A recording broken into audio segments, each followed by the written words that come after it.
The first language humans had was gestures. There was nothing primitive about this language that flowed from people's hand.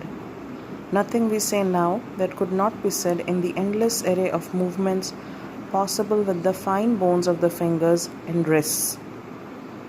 The gestures were complex and subtle, involving a delicacy of motion that has since been lost completely. During the age of silence, people communicated more, not less.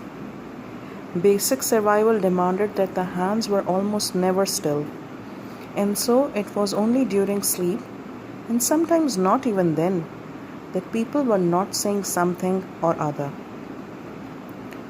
No distinction was made between the gestures of language and the gestures of life.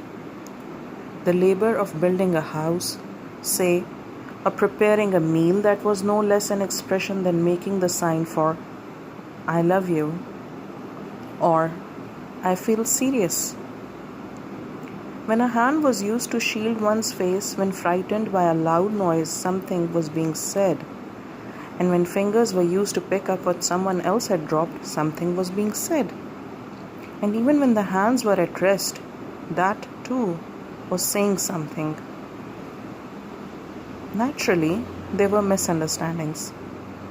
There were times when a finger might have been lifted to scratch a nose, and if casual eye contact was made with one's lover just then, the lover might accidentally take it to be the gesture, not at all dissimilar, for now I realize I was wrong to love you.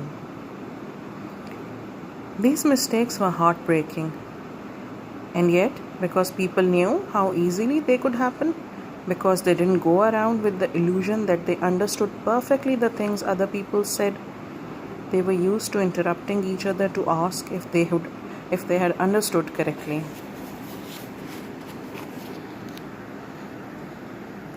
Sometimes these misunderstandings were even desirable, since they gave people a reason to say, "Forgive me, I was only scratching my nose.